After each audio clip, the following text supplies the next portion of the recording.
Momen kesendirian itu penting. Kenapa kok kita butuh momen kesendirian? Karena dalam kesendirian kita bisa jadi diri kita seutuhnya. Kenapa? Karena kalau bersama orang lain ada negosiasi. Kamu tidak bisa full sesuai keinginanmu.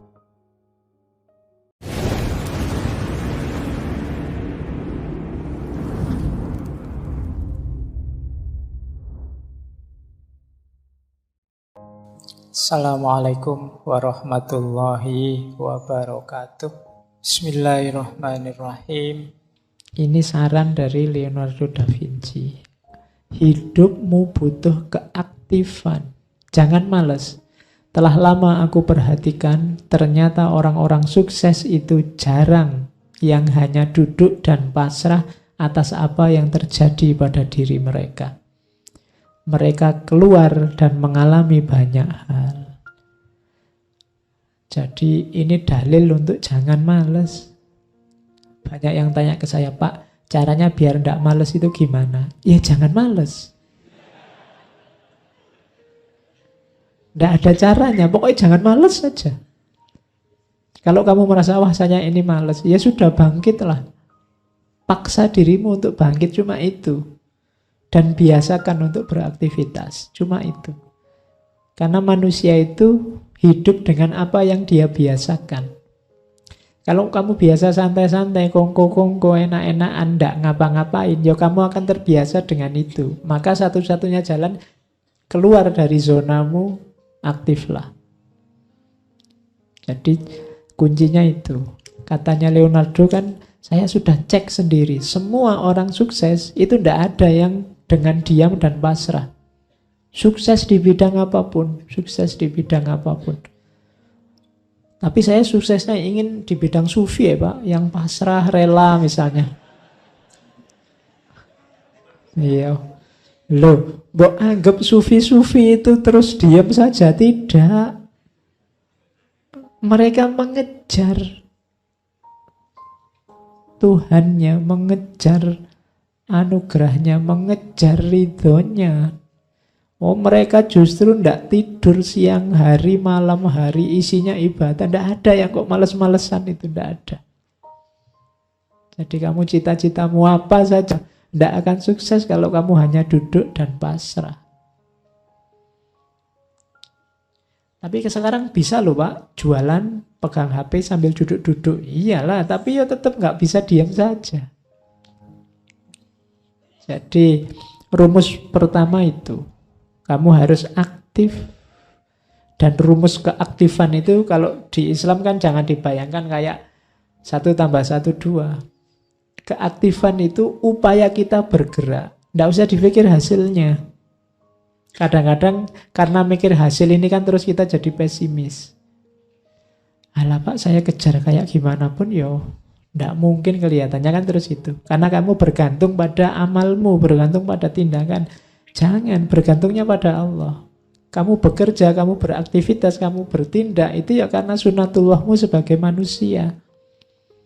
Hasilnya apa, itu urusannya Allah, tidak usah kamu pikir. Jadi, jangan salah identifikasi. Tugasmu cuma bergerak. Sering saya ilustrasikan ceritanya Nabi Ismail dan ibunya itu loh. Jadi kan ketika Nabi Ismail bayi ditinggal berdua di Mekah,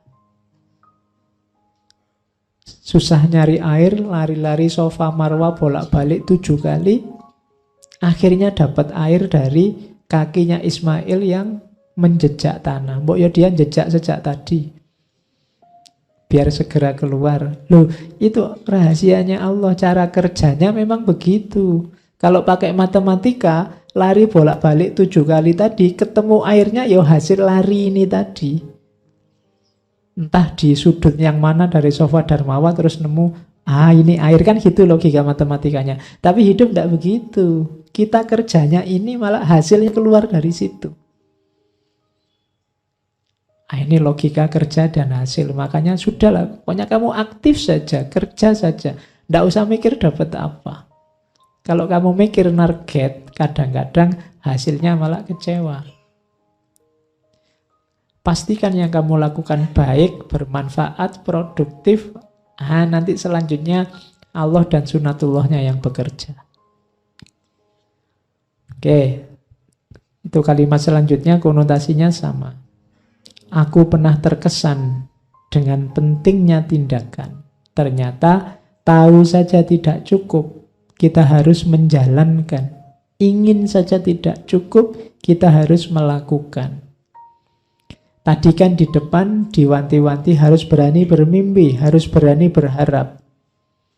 Cuma mimpi dan harapan saja, ya tidak cukup. Kalau kamu hanya mimpi dan berharap, ya tidak ada aktivitasnya, ya tidak akan tadi mimpi jadi kenyataan. Untuk membuat mimpi jadi kenyataan, kamu harus bangun. Meskipun tadi awalnya mimpi, ya memang semuanya diawali dari mimpi. Tapi jangan mimpi terus. Jangan kok, Pak, hidup ini kan diawali dari mimpi. Saya makanya pingin tidur lagi misalnya. Oh ya enggak begitu. Nanti kamu bolak-balik tidur alasannya pingin mimpi. Enggak, biar mimpimu jadi kenyataan, kamu harus bangun. Seenak-enaknya sukses dalam mimpi, jauh nikmatnya dibandingkan sukses dalam kenyataan. Kalau kamu hanya membayang-bayangkan dia, memimpi-mimpikan dia, tidak luar biasa. Nikmatmu hanya nikmat dalam khayalan. Kalau ingin seneng beneran, ya kamu tembak beneran. Ini logika sederhananya kan begitu. Jangan cuma membayangkan. Nanti diduli orang lain, kamu bikin puisi.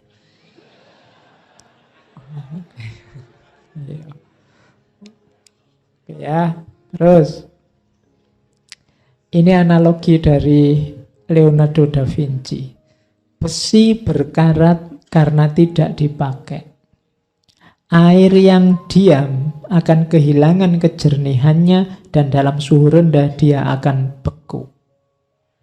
Demikian juga dengan ketidakaktifan akan melemahkan pikiran. Maka kita harus merentangkan diri kita sampai batas akhir kemungkinan. Kalau kurang dari itu berarti dosa. Baik pada Tuhan maupun pada manusia. Itu maksudnya apa? Wujudkan potensimu, gunakan fasilitas, kekuatan, daya yang diberikan oleh Allah 100% semaksimal mungkin.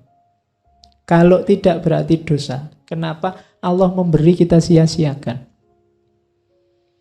Allah memberimu mata, memberimu akal, memberimu tenaga, kekuatan, telinga. Semuanya ini kan fasilitas dari Allah. Manfaatkan semaksimal mungkin untuk kebaikan, cita-cita, kebenaran, cita-cita, keindahan yang kamu miliki. Kalau ada yang tidak kamu gunakan atau kamu gunakan setengah-setengah, katanya Leonardo ini, berarti kamu sedang berdosa. Pertama, dosa pada Allah karena menyia-nyiakan anugerahnya. Kedua, berdosa pada manusia yang lain karena kamu harusnya bisa memberi manfaat besar, tapi tidak jadi karena kamu malas. Jadi itu pesannya Leonardo. Kalau hanya dilihat pesannya saja kan tidak terbayang orang seperti Leonardo bisa ngomong kayak gini. Kamu ngertinya kan cuma lukisan-lukisan dan inovasi-inovasinya. Tapi tidak akan lahir orang sebesar itu kalau tidak punya filosofi hidup yang hebat. Dan ini diantara filosofi hidupnya. Jangan jadi kayak besi yang diam karena sedahsyat apapun, sekuat apapun besi, kalau dia diam, maka dia akan berkarat. Air juga begitu, kalau diam maka dia kehilangan kejernihannya dan kalau suhu turun dia akan beku. Pikiranmu juga begitu, kalau tidak sering digoyang dia akan beku. Kalau dia beku tidak bisa dimanfaatkan. Oke, terus as you cannot do what you want what you can do. Kalau engkau tidak bisa melakukan apa yang engkau inginkan, maka inginkanlah apa yang bisa engkau lakukan. Nah, itu penjelasannya ya. Jadi ya mimpilah, berharaplah cuma yang terukur, yang bisa engkau lakukan. God sell us all things at the price of labor. Tuhan itu menjual, apa menjual itu? Berdagang dengan kita, memberikan pada kita segala sesuatu. Tapi ada harganya. Harganya apa? Labor, kerja. Kalau kamu ingin dapat sesuatu, kalau kamu ingin menghasilkan sesuatu, mewujudkan sesuatu, akan diberikan oleh Tuhan, tapi tebuslah itu. Ada harganya. Harganya apa? Kerja. Jadi kerja itu harganya. Jangan diam. Makanya kalau dalam Al-Quran, innallaha la yughayyiru ma biqaumin hatta yughayyiru ma bi anfusihim. Jadi perhatikan kalimatnya, innallaha la yughayyiru. Berarti yang merubah tetap Allah, bukan kita. Kapan Allah merubah? Kalau kita yughayyiru, kalau kita bergerak, berusaha mengubah, nanti Allah akan datang mengubah. Tapi kalau kita diam saja, Allah tidak akan mengubah. Jadi perubahan terjadi karena anugerah Allah. Tapi kapan anugerah Allah datang? Kalau kita beraktivitas, kalau kita berusaha, bekerja untuk mengubah. God sell us all things in the cost of labor. In the price of labor. Oke, terus. Nah, kalau ini agak spiritual. Once you have tasted flight, you will forever walk the earth with your eyes turned skyward. For there you have been, and there you will always long to return. Begitu engkau tahu rasanya terbang, selamanya engkau akan berjalan di muka bumi dengan mata menatap langit. Karena engkau pernah di sana, dan kesanalah engkau akan selalu rindu untuk kembali. Jadi ini dimensi spiritual, dimensi rohaniah manusia. Jadi kalau kita pernah mulia, kalau jiwa kita ngerti indahnya dunia level tinggi, maka hidup kita akan berkiblat ke sana. Itu kalau pakai bahasa sufi, kalau kita bisa menemukan nikmatnya, asyiknya, dekat dengan yang tinggi-tinggi, maka dunia bawah tidak akan ada artinya. Kalau hanya kenikmatan fisik yang kita kenal, ya kiblat kita akan ke situ-situ saja. Tapi kalau kiblat kita lebih tinggi dari itu, lebih dahsyat dari itu, biasanya ya itu yang akan jadi tumpuan perhatian kita. Jadi hubungannya dengan mimpi tadi. Mimpimu setinggi apa? Itu biasanya sejauh pengalamanmu. Anak kecil yang belum mengalami apa-apa, mimpinya mungkin hal yang rendah. Pingin punya mesin yang bisa mengeluarkan permen terus, misalnya. Pingin punya, itu kan karena dunianya itu. Makanya coba lihat Doraemon itu, bisa keluar mesin macam-macam, tapi kan yang diminta yang sesuai kebutuhan anak kecil sebesar Doraemon. Coba kalau kamu yang punya Doraemon, wah bahaya. Yang kamu minta mesti yang aneh-aneh. Kenapa bisa beda? Level dunia yang pernah kamu alami, dunia idealmu hanya selevel itu. Gitu loh. Kalau kamu ngerti dunia level sangat tinggi, kalau itu kan skywalk, dunia atas. Kalau dalam dunia sufi mungkin ya, kalau kamu ngerti indahnya dunia dekat dengan Allah, mungkin mesinnya Doraemon kamu minta, aku minta alat yang bisa dekat sama Allah terus ngono. Tapi kan tidak mungkin begitu. Karena yang punya Doraemon anak kecil, yang diminta level anak SD. Meskipun harusnya Doraemon sudah punya cucu. Karena dia umurnya kan Nobita itu mulai zaman saya kecil, dia sudah kecil. Apalagi sekarang. Kayak jadi mimpinya orang biasanya sejauh pengalamannya dia. Kalau dia mengalami dunia level tinggi, maka itu yang akan dia kejar. Tapi kalau hanya dunia level rendah yang pernah dia alami, ya mimpinya tidak akan jauh-jauh dari itu. Itu kayak ceritanya Khalil Gibran tentang perdebatan antara pohon kelapa dan rumput. Jadi satu ketika rumput ini mengejek pohon kelapa, ngapain kamu tinggi-tinggi? Kalau ada angin besar kamu akan roboh, patah, jatuh. Mbok kayak aku ini, di bawah saja enak. Ada angin, ada gempa, ada aman, aku ndak roboh-roboh, aku cuma kecil terus lentur. Tapi katanya pohon kelapa, ndak, kamu di bawah ya, yang bisa kamu lihat hanya dunia kecil sekelilingmu saja. Meskipun resikonya ya juga kecil. Aku tinggi, resikoku besar, tapi aku bisa melihat dunia lebih luas dibandingkan dirimu. Ya memang beresiko, mungkin ada angin, ada gempa, ada apa, aku akan roboh mati. Tapi aku sudah tahu dunia yang lebih luas dan lebih indah. Sementara engkau mungkin umurmu panjang, tapi ngertimu hanya itu-itu saja. Nah itu kamu cari di buku-bukunya Khalil Gibran ada. Oke, terus. Nah, ini kamu ingat-ingat ya. Tipuan paling besar yang dialami oleh manusia itu bukan karena ditipu orang lain, tapi karena ditipu oleh pandangannya sendiri. Banyak orang yang tertipu, terjebak oleh pandangannya sendiri.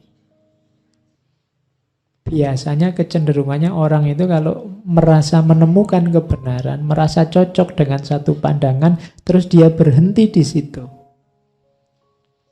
Tidak sadar bahwa pandangan kebenaran yang dia temukan itu ada konteksnya, ada ruangnya, ada waktunya. Mungkin tidak selamanya benar atau tidak di semua tempat benar. Tapi banyak orang yang menganggap pandangannya selalu benar kapanpun dan dimanapun. Akhirnya apa? Dia tertipu oleh pandangannya sendiri. Jadi ya hidupnya akan susah karena pandangannya sendiri. Jadi coba kamu cek ya dalam hidupmu, mungkin kebenaran-kebenaran, wawasan-wawasan, pemahaman-pemahaman yang kamu miliki, jangan-jangan itu yang membuat hidupmu susah. Jadi kamu tertipu oleh pandanganmu sendiri tentang kebenaran. Mungkin kamu menganggap A ini benar. Tapi terus situasi berubah sehingga tidak relevan. Tapi kamu tetap mempertahankan A ini karena kamu anggap sekali benar tetap benar kapanpun dan dimanapun. Akhirnya hidupmu susah. Karena tidak nyambung dengan kenyataan. Jadi tipuan paling besar yang diderita manusia adalah dari pandangannya sendiri. Maka sering-sering istighfar. Kamu ternyata yang banyak menyusahkanmu itu tidak dari luar dirimu, tapi dirimu sendiri. Engkau sendiri yang menyusahkan dirimu sendiri. Maka hati-hatilah dengan pandanganmu, perspektifmu, pemahamanmu. Terus, kalau ini tidak perlu saya jelaskan ya, pengalaman adalah penuntun terbaik dibandingkan kata orang. Secanggih apapun kata orang, dia akan kalah oleh pengalaman. Puluhan orang bilang warung di situ tidak enak. Begitu kamu ke sana, lah kok enak? Yang kamu percaya kan pengalamanmu. Dan bukan kata-kata banyak orang tadi. Ilustrasinya begitu. Jadi pengalaman adalah penuntun terbaik dibandingkan kata orang. Wisdom is the daughter of experience. Kebijaksanaan adalah anak dari pengalaman. Tidak usah tanya bapaknya siapa. Ya bapaknya ya dirimu. Yang punya akal, pikiran, dan pengalaman. Anaknya namanya kebijaksanaan. Oke, kalau ini mudah. Nah, ini yang penting. Leonardo punya gagasan khusus tentang cinta. Life without love is no life at all. Kalau hidupmu ndak ada cintanya, unsur cintanya ndak ada, maka sebenarnya kamu ndak sedang hidup. Buat apa hidup sekali kok ndak punya cinta? Yang membahagiakan itu cinta. Kalau ndak percaya, ya coba kamu alami. Karena unsur yang paling mulia, unsur yang paling berharga dalam kehidupan kita, fasilitas yang paling mewah yang diberikan oleh Allah pada manusia itu cinta. Selain manusia tidak. Jadi hidup tanpa cinta is no life at all. Terus ada quote selanjutnya, if there is no love, what then? Kalau ndak ada cinta, terus gimana kita harus hidup? Hidup kita tidak akan ada nilainya. Ketika tidak ada cinta, maka hidup kita isinya adalah pamrih-pamrih, interest-interest, kepentingan-kepentingan, egoisme-egoisme. Yang ini semua sumber segala macam konflik dalam kehidupan kita. Jadi kita butuh cinta. Bukan budak cinta loh ya. Iya. Kita butuh cinta. Nah, meskipun begitu, katanya Leonardo, semakin dalamnya rasa akan semakin besar sakitnya. Sakit itu tidak harus nunggu diputus loh ya. Meskipun tidak putus, itu cinta itu kan perjuangan. Cinta itu pengorbanan. Yang pertama dikorbankan itu ego. Dan itu sakit. Mengorbankan ego itu kan sakit. Kamu pinginnya ABC, tapi karena ada dia yang ABC harus kamu ganti DEF. Loh, itu kan pengorbanan dan itu sakit. Tapi sakitnya cinta itu nikmat. Cuma ini hanya diketahui yang pernah.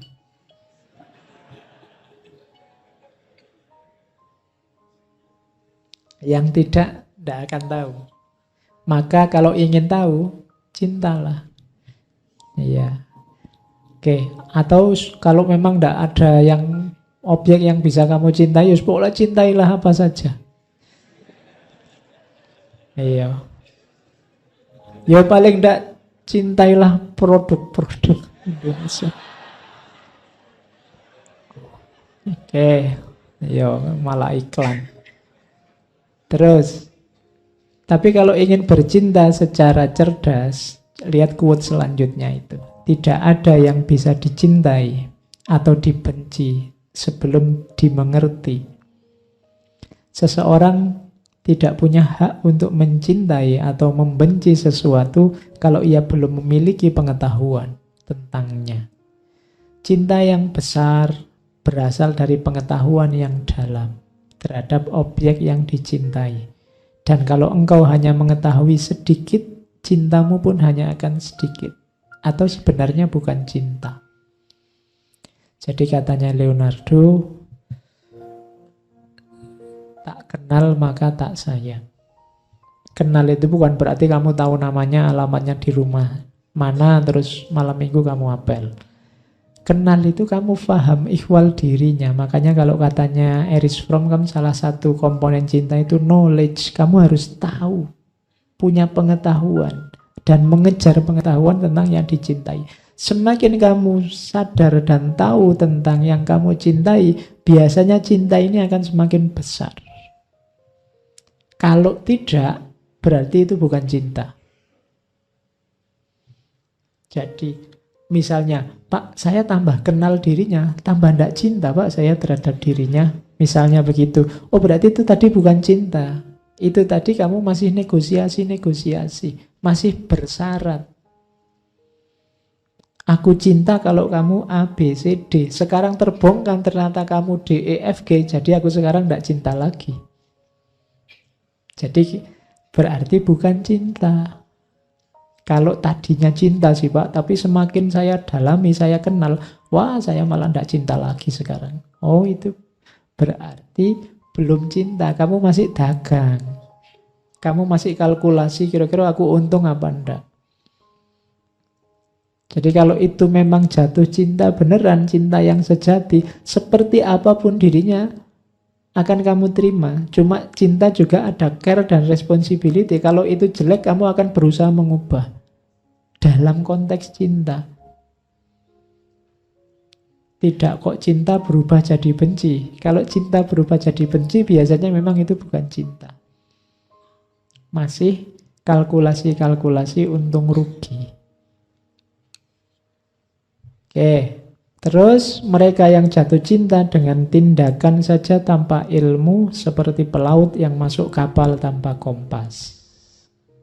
Maka kamu juga harus belajar cara mencintai yang baik.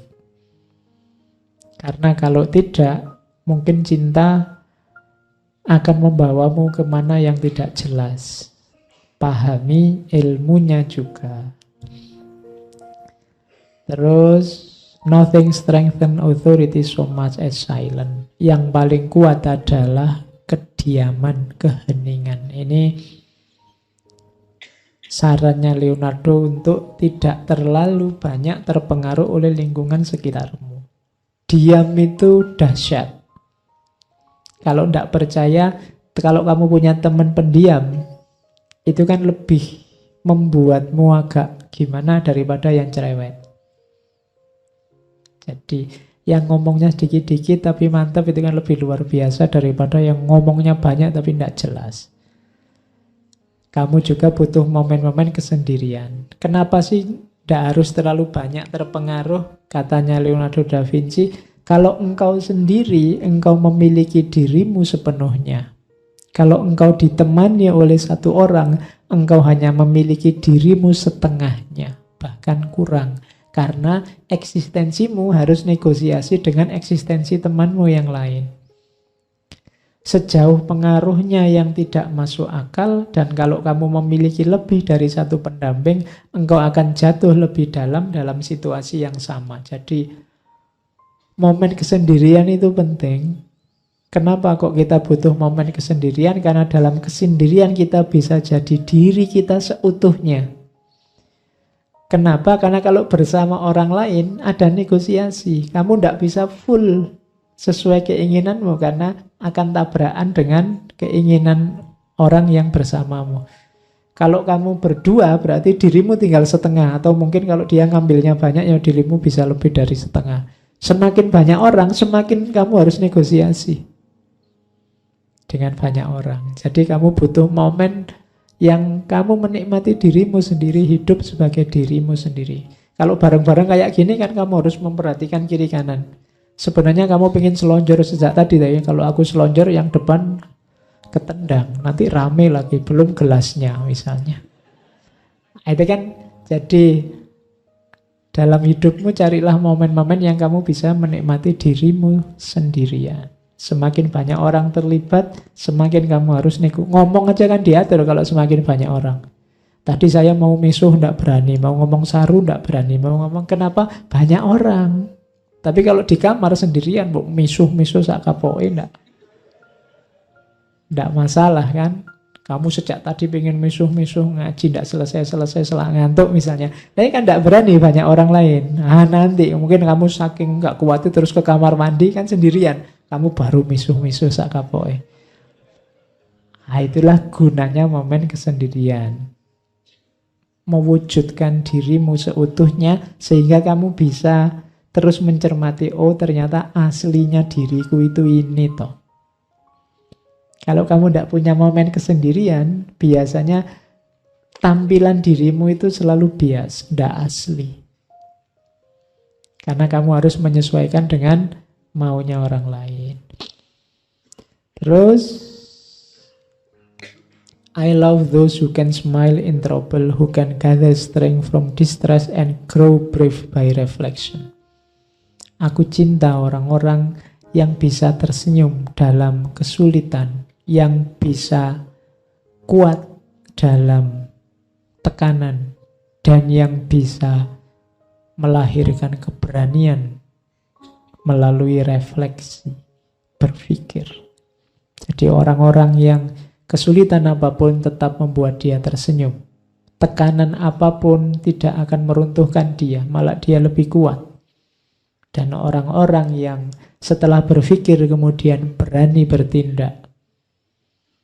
Jadi and grow brave by reflection. Time stays long enough for those who use it. Orang yang menggunakan waktu, maka waktu akan cukup untuk apapun yang dia inginkan. Kalau ada orang kok selalu bilang, Pak, waktunya tidak cukup, Pak. Kegiatan saya banyak, Pak, macam-macam. Itu biasanya orang yang justru banyak menyia-nyiakan waktu. Waktu itu cukup untuk membuatmu jadi apapun. Kamu pengen jadi orang sebesar apa, sebesar siapa, bisa. Wong orang lain itu punya waktu yang sama kayak kamu. Cukup. Kenapa kok kamu selalu merasa tidak cukup, kurang waktu? Biasanya banyak waktumu yang untuk hal-hal tidak penting sia-sia. Jadi, time stays long enough for those who use it. Jangan beralasan tidak ada waktu. Waktu selalu ada. As well spend day bring happy sleep, so life well used bring happy death. Sebagaimana kalau hari yang indah akan membuat tidur yang bahagia, maka hidup yang indah akan membuat kematian yang bahagia. Kalau kamu hari-harimu menyenangkan, tidurmu kan pules, indah. Tapi kalau hari-harimu sumpek, stres, sedih, malam kamu tidak bisa tidur, tidurmu tidak enak. Hidup kita juga begitu. Jangan dikira kalau hidupmu, Pak, saya hidup di dunia ini kacau, tidak apa-apa, susah, rusak, tidak apa-apa, yang penting di akhirat bahagia. Tidak bisa. Kalau di dunianya rusak dan kacau, ya kemungkinan akhiratnya sama. Analoginya kayak hidup kita ini. Kalau hidup kita dalam sehari enak, tidurnya juga enak. Tapi kalau hidupnya kacau, tidurnya tidak akan enak. Jadi analoginya sederhana. Terus, belajar adalah satu-satunya hal yang tidak membuat pikiran lemah, takut, dan menyesal. Mereka yang dalam perdebatan mengandalkan kualifikasi dirinya, ia berargumen dengan ingatan, bukan dengan pemahaman. Orang yang kalau diskusi, yang ditonjolkan adalah statusnya, bukan argumennya, maka biasanya dia tidak sedang berargumen, tapi sedang apalan. Tidak akan ada gagasan original. Dia akan ngomong berdasarkan statusnya. Jadi tidak ada argumentasi. Siapapun yang menyusun argumen dengan bersandar pada otoritas, tidak menggunakan intelijensinya, dia hanya hafalan. Tidak ada pemahaman. Oke, kalau ini tentang kebenaran. Kalau engkau mendapati dalam pengalamanmu satu fakta yang bertentangan dengan otoritas tertentu yang tertulis, maka engkau harus meninggalkan otoritas dan mendasarkan pandanganmu pada temuanmu sendiri. Ini diantara ciri-ciri orang Renaissance saya jelaskan tadi. Ada kekecewaan-kekecewaan pada agama. Kemudian berpindah ke era modern, kekaguman pada sains. Temukan kebenaranmu sendiri. Jangan terlalu percaya dengan otoritas. Kalau kamu melihat ada binatang yang bisa berkokok, kamu lihat sendiri, maka itu ayam. Meskipun ada dokumen, ada kitab suci, ada apapun yang bilang bahwa itu kambing. Kalau kamu lihat dia berkokok, maka itu ayam. Percayailah temuanmu. Nah, itu maunya Leonardo da Vinci. Ini khas cara berpikir modern. Oke. Kalau hidup bersama orang lain, hati-hati dengan kebohongan. Kebohongan tidak menyelesaikan masalah, tapi akan membuat situasi lebih buruk. Maka para pembohong, siapapun itu, yang merasa tidak usah tersinggung, hati-hatilah. Begitu kalian bohong, kalian tidak sedang menyelesaikan masalah, tapi sedang nambah masalah. dalam hal apapun. Yang kedua, dinasehati oleh Leonardo, tidak ada yang harus ditakuti lebih besar daripada ketenaran yang kosong. Hampir semua ketenaran itu kosong. Jangan terlalu heboh kalau kamu diidolakan orang, disukai orang, kamu populer di mana-mana, namamu disebut orang, karena pasti itu kosong. Penjelasannya sudah banyak di mana-mana. Bagaimana pujian sebenarnya termasuk juga cacian, itu hal yang kosong. Oke. Waktunya sempit kalau saya jelaskan panjang. Kritiklah temanmu secara rahasia dan pujilah ia di muka umum. Kalau ini Imam Syafi'i juga ngomong kayak gini. Jangan dibalik. Ya, banyak orang muji diam-diam. Kalau lagi muji diam-diam. Saya akui sih dia hebat, tapi ya sudahlah terus. Tapi kalau waktu ngeritik, kamu posting, kamu share, kamu kemana-mana. Kritik temanmu secara rahasia. Dan pujilah dia di muka umum. Ini sebenarnya etika hubungan sosial. Oke, terakhir Leonardo da Vinci. Bolak-balik mau kepleset Leonardo DiCaprio. Ayo. Dia seorang vegetarian. Jadi dia punya prinsip, my body will not be a tomb for other creatures. Perutku, tubuhku tidak akan aku jadikan kuburan dari makhluk hidup lain. Makanya dia vegetarian. Dia punya ancang-ancang akan tiba saatnya ketika manusia seperti aku akan melihat pembunuhan binatang seperti pembunuhan manusia hari ini. Pada saatnya, ini ramalannya Leonardo da Vinci, orang melihat binatang disembelih itu rasanya sama kayak lihat manusia disembelih. Pada saatnya. Saya tidak tahu sekarang sudah saatnya apa belum. Ini prinsipnya teman-teman yang vegetarian. Misinya tidak ingin menjadikan perutnya, tubuhnya jadi kuburan manusia lain. Tapi untuk hal ini banyak perspektif, banyak pandangan. Ya tugasmu selanjutnya untuk menjelajahi ide-ide, gagasan yang menurutmu menarik. Untuk tidak berhenti di sini saja, karena kalian kan murid yang baik, yang harus melampaui apa yang disampaikan.